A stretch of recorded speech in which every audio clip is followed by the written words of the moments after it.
ಎಲ್ಲರಿಗೂ ನಮಸ್ಕಾರ. ನಮ್ಮ ರೈತನ ಮಿತ್ರ ಕುಟುಂಬದ ಎಲ್ಲ ಸದಸ್ಯರಿಗೂ, ನನ್ನ ಪ್ರೀತಿಯ ರೈತ ಬಾಂಧವರಿಗೂ ಮತ್ತು ನಾಡಿನ ಸಮಸ್ತ ತಾಯಂದಿರಿಗೂ ಇವತ್ತಿನ ಈ ವಿಶೇಷ ವಿಡಿಯೋಗೆ ಪ್ರೀತಿಯ ಸ್ವಾಗತ. ಇವತ್ತು ನಾವು ಚರ್ಚೆ ಮಾಡ್ತಾ ಇರೋ ವಿಷಯ ಪ್ರತಿಯೊಬ್ಬರ ಮನೆಯಲ್ಲೂ ಕುತೂಹಲ ಮೂಡಿಸಿರುವಂತಹ ವಿಷಯ. ಹೌದು, ಅದುವೇ ಗೃಹಲಕ್ಷ್ಮಿ ಯೋಜನೆಯ ಹಣದ ಅಪ್ಡೇಟ್. ನೋಡಿ ವೀಕ್ಷಕರೇ, ಕಳೆದ ಒಂದೆರಡು ತಿಂಗಳಿಂದ ನಮ್ಮ ಚಾನೆಲ್ನಲ್ಲಿ ಪ್ರತಿಯೊಬ್ಬರೂ ಕೇಳ್ತಾ ಇದ್ದ ಒಂದೇ ಪ್ರಶ್ನೆ ಅಂದ್ರೆ, ಅಣ್ಣ, ಗೃಹಲಕ್ಷ್ಮಿ ಹಣ ಯಾವಾಗ ಬರುತ್ತೆ? ನಮಗೆ ಬರಬೇಕಾದ 28ನೇ ಕಂತು ಏನಾಯ್ತು? 29ನೇ ಕಂತಿನ ಕಥೆ ಏನು? ಈ ಎಲ್ಲ ಪ್ರಶ್ನೆಗಳಿಗೆ ಇವತ್ತು ಉತ್ತರ ಸಿಕ್ಕಿದೆ. ಇವತ್ತು ಏಪ್ರಿಲ್ 9ನೇ ತಾರೀಕು ರಾಜ್ಯ ಸರ್ಕಾರವು ಮಹಿಳೆಯರ ಖಾತೆಗೆ ಹಣವನ್ನು ಜಮೆ ಮಾಡಲು ಗ್ರೀನ್ ಸಿಗ್ನಲ್ ನೀಡಿದೆ. ಅದರಲ್ಲೂ ಇವತ್ತು ಬೆಳಿಗ್ಗೆ 10:30ರಿಂದಲೇ ಹಣ ಬಿಡುಗಡೆಯ ಪ್ರಕ್ರಿಯೆ ಶುರುವಾಗಿದೆ. ಇವತ್ತು ಯಾವೆಲ್ಲ ಜಿಲ್ಲೆಗಳಿಗೆ ಹಣ ಬಂದಿದೆ, ಎಷ್ಟು ಹಣ ಬಂದಿದೆ ಅನ್ನೋದನ್ನ ನಾನು ಲೈವ್ ಪ್ರೂಫ್ ಜೊತೆಗೆ ನಿಮಗೆ ವಿವರವಾಗಿ ಹೇಳ್ತಾ ಹೋಗ್ತೀನಿ. ದಯವಿಟ್ಟು ಯಾರೂ ಕೂಡ ಅವಸರ ಮಾಡಬೇಡಿ, ಈ ವಿಡಿಯೋನ ಪೂರ್ತಿಯಾಗಿ ಕೇಳಿ. ಯಾಕಂದ್ರೆ ಇದರಲ್ಲಿ ನಿಮ್ಮ ಹೆಸರಿರುವ ಜಿಲ್ಲೆ ಇರಬಹುದು ಅಥವಾ ನಿಮ್ಮ ಹಣ ಯಾಕೆ ನಿಂತಿದೆ ಅನ್ನೋ ಮಾಹಿತಿ ಇರಬಹುದು. ಮೊದಲನೇದಾಗಿ, ರಾಜ್ಯದ ಮಹಿಳಾ ಮತ್ತು ಮಕ್ಕಳ ಕಲ್ಯಾಣ ಇಲಾಖೆಯ ಸಚಿವರಾದ ಲಕ್ಷ್ಮೀ ಹೆಬ್ಬಾಳ್ಕರ್ ಅವರು ಇವತ್ತು ಅಧಿಕೃತವಾಗಿ ಒಂದು ಹೇಳಿಕೆಯನ್ನ ನೀಡಿದ್ದಾರೆ. ತಾಂತ್ರಿಕ ಕಾರಣಗಳಿಂದ ಮತ್ತು ಚುನಾವಣಾ ನೀತಿ ಸಂಹಿತೆಯ ನಡುವೆ ಕೆಲವು ಜಿಲ್ಲೆಗಳಿಗೆ ಹಣ ವರ್ಗಾವಣೆಯಲ್ಲಿ ಸ್ವಲ್ಪ ತೊಂದರೆಯಾಗಿತ್ತು. ಆದರೆ ಈಗ ಅದನ್ನೆಲ್ಲ ಬಗೆಹರಿಸಿ ಬಾಕಿ ಇರುವ ಎಲ್ಲಾ ಕಂತುಗಳನ್ನು ಬಿಡುಗಡೆ ಮಾಡಲು ಆದೇಶ ಕೊಟ್ಟಿದ್ದಾರೆ. ಇವತ್ತು ಪ್ರಮುಖವಾಗಿ 22 ಜಿಲ್ಲೆಗಳ ಫಲಾನುಭವಿಗಳಿಗೆ ಹಣದ ಸುರಿಮಳೆ ಆಗ್ತಾ ಇದೆ ಅಂತಾನೆ ಹೇಳಬಹುದು. ಈಗ ನಾನು ಆ 22 ಜಿಲ್ಲೆಗಳ ಹೆಸರನ್ನ ನಿಧಾನವಾಗಿ ಓದುತ್ತಾ ಹೋಗ್ತೀನಿ. ನಿಮ್ಮ ಜಿಲ್ಲೆ ಇದರಲ್ಲಿ ಇದೆಯಾ ಅಂತ ಗಮನ ಇಟ್ಟು ಕೇಳಿ. ವಿಜಯಪುರ, ಗುಲ್ಬರ್ಗಾ ಅಂದ್ರೆ ಈಗಿನ ಕಲಬುರಗಿ, ಬೀದರ್, ರಾಯಚೂರು, ಬೆಳಗಾವಿ, ಯಾದಗಿರಿ, ದಾವಣಗೆರೆ, ಧಾರವಾಡ, ಕೊಪ್ಪಳ, ಶಿವಮೊಗ್ಗ ಜಿಲ್ಲೆಗಳು. ಹಾಗೆಯೇ ದಕ್ಷಿಣ ಕರ್ನಾಟಕದ ಭಾಗಕ್ಕೆ ಬರೋದಾದ್ರೆ ಮಂಗಳೂರು ಅಂದ್ರೆ ದಕ್ಷಿಣ ಕನ್ನಡ ಜಿಲ್ಲೆ, ಮಂಡ್ಯ, ಮೈಸೂರು, ಕಾರವಾರ ಅಂದ್ರೆ ಉತ್ತರ ಕನ್ನಡ ಜಿಲ್ಲೆ, ಹಾಸನ, ಬಳ್ಳಾರಿ, ಚಿಕ್ಕಮಗಳೂರು, ಚಿಕ್ಕಬಳ್ಳಾಪುರ, ಚಾಮರಾಜನಗರ, ಚಿತ್ರದುರ್ಗ, ತುಮಕೂರು ಮತ್ತು ಬೆಂಗಳೂರು ಗ್ರಾಮಾಂತರ ಜಿಲ್ಲೆಗಳು. ಇಷ್ಟು ಜಿಲ್ಲೆಗಳಲ್ಲಿ ಇವತ್ತು ಹಂತ ಹಂತವಾಗಿ ಹಣ ಜಮೆಯಾಗ್ತಾ ಇದೆ. ನೋಡಿ ಸ್ನೇಹಿತರೆ, ಇಲ್ಲಿ ನೀವು ಒಂದು ವಿಷಯ ಅರ್ಥ ಮಾಡ್ಕೋಬೇಕು. ಸರ್ಕಾರ ಒಂದೇ ಬಟನ್ ಒತ್ತಿದ ತಕ್ಷಣ ರಾಜ್ಯದ ಎಲ್ಲ 1 ಕೋಟಿಗೂ ಹೆಚ್ಚು ಮಹಿಳೆಯರಿಗೆ ಒಟ್ಟಿಗೆ ಹಣ ತಲುಪೋದಿಲ್ಲ. ಬ್ಯಾಂಕ್ ಸರ್ವರ್ಗಳ ಮೇಲೆ ಒತ್ತಡ ಇರೋದ್ರಿಂದ ಬ್ಯಾಚ್ಗಳ ರೂಪದಲ್ಲಿ ಹಣ ಕಳಿಸ್ತಾರೆ. ಇವತ್ತು ನಿಮ್ಮ ಜಿಲ್ಲೆಯ ಹೆಸರಿದ್ದರೂ ನಿಮಗೆ ಮೆಸೇಜ್ ಬಂದಿಲ್ಲ ಅಂದ್ರೆ ನೀವು ಗಾಬರಿಯಾಗಬೇಡಿ. ಕೆಲವರಿಗೆ ಮಧ್ಯಾಹ್ನ ಬರುತ್ತೆ, ಕೆಲವರಿಗೆ ಸಂಜೆ ಬರುತ್ತೆ, ಇನ್ನು ಕೆಲವರಿಗೆ ನಾಳೆ ಬೆಳಿಗ್ಗೆ ಅಷ್ಟರಲ್ಲಿ ನಿಮ್ಮ ಮೊಬೈಲ್ಗೆ your account has been credited with Rs 2000 ಅಂತ ಮೆಸೇಜ್ ಬಂದೇ ಬರುತ್ತೆ. ಇನ್ನೊಂದು ಮುಖ್ಯ ವಿಷಯ ಅಂದ್ರೆ ಹಣದ ಮೊತ್ತ. ಬಹಳಷ್ಟು ಜನ ಮಹಿಳೆಯರು ನನಗೆ ಮೆಸೇಜ್ ಮಾಡಿದ್ರು, ನಮಗೆ ಈ ಬಾರಿ 4000 ರೂಪಾಯಿ ಬರುತ್ತಾ ಅಂತ. ಹೌದು ವೀಕ್ಷಕರೇ, ಯಾರಿಗೆ ಹೋದ ತಿಂಗಳ 28ನೇ ಕಂತು ಬಂದಿರಲಿಲ್ವೋ ಅವರಿಗೆ ಆ 2000 ರೂಪಾಯಿ ಮತ್ತು ಈಗಿನ 29ನೇ ಕಂತಿನ 2000 ರೂಪಾಯಿ ಸೇರಿ ಒಟ್ಟು 4000 ರೂಪಾಯಿ ಹಣ ಜಮೆಯಾಗ್ತಾ ಇದೆ. ಅಂದ್ರೆ ಬಾಕಿ ಇದ್ದ ಕಂತುಗಳನ್ನ ಸರ್ಕಾರ ಈಗ ಕ್ಲಿಯರ್ ಮಾಡ್ತಾ ಇದೆ. ಇದು ನಿಜಕ್ಕೂ ಯುಗಾದಿ ಹಬ್ಬದ ನಂತರ ಸಿಕ್ಕಿರೋ ದೊಡ್ಡ ಗಿಫ್ಟ್ ಅಂತಾನೆ ಹೇಳಬಹುದು. ಆದ್ರೆ ಈಗ ನಾನು ಒಂದು ಗಂಭೀರವಾದ ವಿಷಯವನ್ನ ನಿಮ್ಮ ಮುಂದೆ ಇಡಬೇಕು. ಎಲ್ಲರಿಗೂ ಹಣ ಬರುತ್ತೆ ಅನ್ಕೋಬೇಡಿ. ಸರ್ಕಾರದ ಹೊಸ ವರದಿಯ ಪ್ರಕಾರ ಸುಮಾರು 10ರಿಂದ 20 ಲಕ್ಷ ಮಹಿಳೆಯರನ್ನ ಈ ಯೋಜನೆಯಿಂದ ಕೈಬಿಡಲಾಗ್ತಾ ಇದೆ. ಹೌದು, ಇದು ಕೇಳಲು ಬೇಸರವೆನಿಸಿದರೂ ಕಹಿ ಸತ್ಯ. ಇದಕ್ಕೆ ಮುಖ್ಯ ಕಾರಣ ಟ್ಯಾಕ್ಸ್ ಪೇಯರ್ ಅಂದ್ರೆ ಆದಾಯ ತೆರಿಗೆ ಪಾವತಿದಾರರು.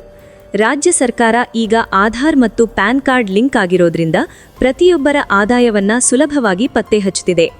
ನೀವು ಅಥವಾ ನಿಮ್ಮ ಪತಿ ಯಾರಾದ್ರೂ ಇನ್ಕಮ್ ಟ್ಯಾಕ್ಸ್ ಕಟ್ತಾ ಇದ್ರೆ ಅಥವಾ ನಿಮ್ಮ ವಾರ್ಷಿಕ ಆದಾಯ 3 ಲಕ್ಷಕ್ಕಿಂತ ಜಾಸ್ತಿ ಇದ್ರೆ ನಿಮಗೆ ಇನ್ಮುಂದೆ ಗೃಹಲಕ್ಷ್ಮಿ ಹಣ ಬರೋದಿಲ್ಲ. ನೀವು ಒಂದು ವೇಳೆ ಸುಳ್ಳು ಮಾಹಿತಿ ನೀಡಿ ಅರ್ಜಿ ಹಾಕಿದ್ರೆ ಈಗ ಅಂತಹ ಅರ್ಜಿಗಳನ್ನ ಸಾಫ್ಟ್ವೇರ್ ಮೂಲಕ ರಿಜೆಕ್ಟ್ ಮಾಡಲಾಗ್ತಾ ಇದೆ. ನಿಮ್ಮ ಸ್ಟೇಟಸ್ ಚೆಕ್ ಮಾಡಿದಾಗ ಅಲ್ಲಿ rejected due to IT returns ಅಥವಾ ಟ್ಯಾಕ್ಸ್ ಪೇಯರ್ ಅಂತ ಬರ್ತಾ ಇದ್ರೆ ನಿಮಗೆ ಮುಂದಿನ ಯಾವುದೇ ಕಂತುಗಳು ಬರೋದಿಲ್ಲ. ಇದರ ಜೊತೆಗೆ ಇನ್ನೊಂದು ಸಮಸ್ಯೆ ಅಂದ್ರೆ KYC ಮತ್ತು ಆಧಾರ್ ಲಿಂಕ್. ಎಷ್ಟೋ ಜನರ ಖಾತೆಗೆ ಹಣ ಯಾಕೆ ಬರ್ತಿಲ್ಲ ಅಂದ್ರೆ ಅವರ ಬ್ಯಾಂಕ್ ಖಾತೆಗೆ ಆಧಾರ್ ಕಾರ್ಡ್ ಸೀಡಿಂಗ್ ಆಗಿಲ್ಲ. ನೋಡಿ ತಾಯಂದಿರೆ, ನೀವು ಅರ್ಜಿ ಹಾಕುವಾಗ ಕೊಟ್ಟಿರೋ ಬ್ಯಾಂಕ್ ಅಕೌಂಟ್ ಚಾಲ್ತಿಯಲ್ಲಿರಬೇಕು. ಒಂದು ವೇಳೆ ನೀವು ಕಳೆದ 6 ತಿಂಗಳಿಂದ ಬ್ಯಾಂಕ್ನಲ್ಲಿ ಯಾವುದೇ ವ್ಯವಹಾರ ಮಾಡಿಲ್ಲ ಅಂದ್ರೆ ಆ ಅಕೌಂಟ್ ಫ್ರೀಸ್ ಆಗಿರುತ್ತೆ. ಅಂತಹ ಸಮಯದಲ್ಲಿ ಸರ್ಕಾರ ಹಣ ಹಾಕಿದ್ರೂ ಅದು ವಾಪಸ್ ಹೋಗುತ್ತೆ. ಅದಕ್ಕೆ ದಯವಿಟ್ಟು ಒಮ್ಮೆ ಬ್ಯಾಂಕಿಗೆ ಹೋಗಿ ನಿಮ್ಮ ಅಕೌಂಟ್ ಚೆಕ್ ಮಾಡಿಸ್ಕೊಳ್ಳಿ. ಈಗ ಈ ವಿಡಿಯೋ ಕೇಳ್ತಾ ಇರೋ ರೈತ ಬಾಂಧವರಿಗೆ ಒಂದು ಮಾತು. ಗೃಹಲಕ್ಷ್ಮಿ ಯೋಜನೆಯಷ್ಟೇ ಅಲ್ಲದೆ ರೈತರ ಮಕ್ಕಳಿಗೆ ನೀಡುವ ವಿದ್ಯಾಸಿರಿ ಅಥವಾ ರೈತ ವಿದ್ಯಾನಿಧಿ ಹಣದ ಬಗ್ಗೆಯೂ ಸರ್ಕಾರ ಸಿದ್ಧತೆ ಮಾಡಿಕೊಳ್ತಿದೆ. ಹಾಗೆಯೇ ವೃದ್ಧಾಪ್ಯ ವೇತನ, ವಿಧವಾ ವೇತನ ಮತ್ತು ಅಂಗವಿಕಲರ ಪಿಂಚಣಿ ಕೂಡ ಕಳೆದ 2 ತಿಂಗಳಿಂದ ಸರಿಯಾಗಿ ಬಂದಿಲ್ಲ ಅನ್ನೋ ದೂರುಗಳಿವೆ. ಇದರ ಬಗ್ಗೆ ನಾವು ಸಂಬಂಧಪಟ್ಟ ಇಲಾಖೆಯನ್ನ ಕೇಳಿದಾಗ ಏಪ್ರಿಲ್ ತಿಂಗಳ ಅಂತ್ಯದೊಳಗೆ ಬಾಕಿ ಇರುವ ಎಲ್ಲಾ ಪಿಂಚಣಿ ಹಣವನ್ನ ಬಿಡುಗಡೆ ಮಾಡೋದಾಗಿ ಹೇಳಿದ್ದಾರೆ. ನಮ್ಮ ರೈತನ ಮಿತ್ರ ಚಾನೆಲ್ ಯಾವತ್ತೂ ರೈತರ ಮತ್ತು ಬಡವರ ಪರವಾಗಿ ಧ್ವನಿ ಎತ್ತುತ್ತೆ. ನಾವು ಬರೀ ಸುಳ್ಳು ನ್ಯೂಸ್ ಕೊಡೋದಿಲ್ಲ. ಇವತ್ತು ನಾನು ಈ ವಿಡಿಯೋ ಮಾಡ್ತಾ ಇರೋದು ಲಕ್ಷ್ಮೀ ಹೆಬ್ಬಾಳ್ಕರ್ ಅವರು ನೀಡಿದ ಲೈವ್ ಪ್ರೆಸ್ ಮೀಟ್ ಮಾಹಿತಿಯ ಆಧಾರದ ಮೇಲೆ. ನೀವು ಬೇಕಾದ್ರೆ ಸರ್ಕಾರಿ ವೆಬ್ಸೈಟ್ನಲ್ಲಿ ಹೋಗಿ ನಿಮ್ಮ ಪೇಮೆಂಟ್ ಸ್ಟೇಟಸ್ ಚೆಕ್ ಮಾಡಬಹುದು. ಅಲ್ಲಿ ನಿಮಗೆ 28ನೇ ಮತ್ತು 29ನೇ ಕಂತಿನ ಮುಂದೆ ಸಕ್ಸಸ್ ಅಂತ ಬಂದಿದ್ರೆ ಮಾತ್ರ ನಿಮಗೆ ಹಣ ಸಿಗುತ್ತೆ. ಒಂದು ವೇಳೆ ಪೆಂಡಿಂಗ್ ಅಂತ ಇದ್ರೆ ಇನ್ನೂ 2-3 ದಿನ ಕಾಯಬೇಕಾಗುತ್ತೆ. ಈಗ ನಾನು ಒಂದು ವಿನಂತಿ ಮಾಡ್ತೀನಿ. ಈ ವಿಡಿಯೋ ಕೇಳ್ತಾ ಇರೋ ಮಹಿಳೆಯರು ದಯವಿಟ್ಟು ನಿಮ್ಮ ಜಿಲ್ಲೆ ಯಾವುದು ಅನ್ನೋದನ್ನ ಕಾಮೆಂಟ್ ಬಾಕ್ಸ್ನಲ್ಲಿ ಟೈಪ್ ಮಾಡಿ. ನಿಮಗೆ ಹಣ ಬಂದಿದ್ರೆ ಬಂದಿದೆ ಅಂತ ಹಾಕಿ, ಬಂದಿಲ್ಲ ಅಂದ್ರೆ ಬಂದಿಲ್ಲ ಅಂತ ಹಾಕಿ. ಯಾಕಂದ್ರೆ ಯಾವ್ಯಾವ ಭಾಗದಲ್ಲಿ ಹಣ ಇನ್ನೂ ಜಮೆ ಆಗಿಲ್ಲ ಅನ್ನೋದು ನಮಗೆ ಗೊತ್ತಾಗುತ್ತೆ. ಆಗ ನಾವು ಅದರ ಬಗ್ಗೆ ಹೆಚ್ಚಿನ ಮಾಹಿತಿ ಕಲೆ ಹಾಕಿ ನಿಮಗೆ ಮುಂದಿನ ವಿಡಿಯೋದಲ್ಲಿ ತಿಳಿಸಬಹುದು. ಬಹಳಷ್ಟು ಜನ ಕೇಳ್ತಾರೆ, ಅಣ್ಣ ಈ ಯೋಜನೆ ಎಲ್ಲಿಯವರೆಗೆ ಇರುತ್ತೆ, ಚುನಾವಣೆ ಮುಗಿದ ಮೇಲೆ ನಿಂತು ಹೋಗುತ್ತಾ ಅಂತ.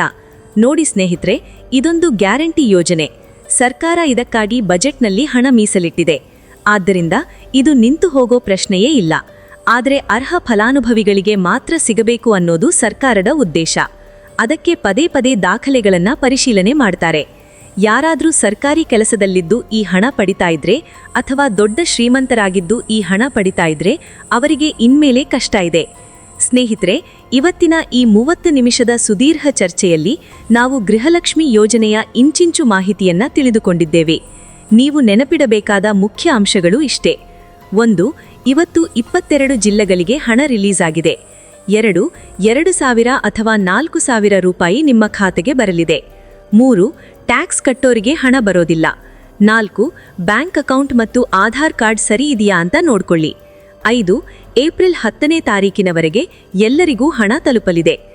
ನಮ್ಮ ಚಾನೆಲ್ನ ಈ ಮಾಹಿತಿ ನಿಮಗೆ ನಿಜವಾಗಲೂ ಉಪಯುಕ್ತ ಅನ್ಸಿದ್ರೆ ದಯವಿಟ್ಟು ಈ ವಿಡಿಯೋಗೆ ಒಂದು ಲೈಕ್ ಮಾಡಿ. ನೀವು ಕೊಡೋ ಒಂದು ಲೈಕ್ ನಮಗೆ ಇಂತಹ ಇನ್ನೂ 10 ಹಲವಾರು ವಿಡಿಯೋ ಮಾಡೋದಕ್ಕೆ ಪ್ರೇರಣೆ ನೀಡುತ್ತೆ. ಈ ವಿಡಿಯೋವನ್ನ ನಿಮ್ಮ ವಾಟ್ಸ್ಆಪ್ ಗ್ರೂಪ್ಗಳಲ್ಲಿ ನಿಮ್ಮ ಫ್ರೆಂಡ್ಸ್ ಮತ್ತು ರಿಲೇಟಿವ್ಸ್ಗೆ ಶೇರ್ ಮಾಡಿ. ಎಷ್ಟೋ ತಾಯಂದಿರಿಗೆ ಹಣ ಬಂದಿರೋದು ಗೊತ್ತಿರೋದಿಲ್ಲ. ಅವರಿಗೆ ಈ ಮಾಹಿತಿ ತಲುಪಲಿ. ರೈತನ ಮಿತ್ರ ಅಂದ್ರೆ ಕೇವಲ ಒಂದು ಯೂಟ್ಯೂಬ್ ಚಾನೆಲ್ ಅಲ್ಲ, ಇದು ನಿಮ್ಮ ಮನೆಯ ಒಂದು ಭಾಗ. ಸರ್ಕಾರಿ ಯೋಜನೆಗಳ ಮಾಹಿತಿಯಿಂದ ಹಿಡಿದು ಕೃಷಿ ಮಾರುಕಟ್ಟೆ ದರಗಳವರೆಗೆ ಎಲ್ಲವನ್ನೂ ನಾವು ನಿಮಗೆ ತಲುಪಿಸ್ತೀವಿ. ನೀವು ಇನ್ನೂ ಸಬ್ಸ್ಕ್ರೈಬ್ ಆಗಿಲ್ಲ ಅಂದ್ರೆ ಈಗಲೇ ಆ ಕೆಂಪು ಬಣ್ಣದ ಸಬ್ಸ್ಕ್ರೈಬ್ ಬಟನ್ ಒತ್ತಿ ನಮ್ಮ ಕುಟುಂಬ ಸೇರಿಕೊಳ್ಳಿ. ಇನ್ನೇನಾದ್ರೂ ಡೌಟ್ ಇದ್ರೆ ಕಮೆಂಟ್ ಮಾಡಿ. ನಾನು ಪ್ರತಿಯೊಬ್ಬರಿಗೂ ಉತ್ತರ ಕೊಡೋಕೆ ಪ್ರಯತ್ನ ಮಾಡ್ತೀನಿ. ಅಲ್ಲಿಯವರೆಗೆ ಸುರಕ್ಷಿತವಾಗಿರಿ, ರೈತರನ್ನ ಗೌರವಿಸಿ, ದೇಶವನ್ನ ಪ್ರೀತಿಸಿ. ಮತ್ತೊಂದು ಇಂಟ್ರೆಸ್ಟಿಂಗ್ ಮತ್ತು ಇನ್ಫಾರ್ಮೇಟಿವ್ ವಿಡಿಯೋದೊಂದಿಗೆ ನಾನು ನಿಮ್ಮನ್ನ ಭೇಟಿ ಮಾಡ್ತೀನಿ. ಅಲ್ಲಿಯ ತನಕ ಎಲ್ಲರಿಗೂ ಧನ್ಯವಾದಗಳು. ಜೈ ಹಿಂದ್, ಜೈ ಕರ್ನಾಟಕ ಮಾತೆ, ಜೈ ಜವಾನ್, ಜೈ ಕಿಸಾನ್.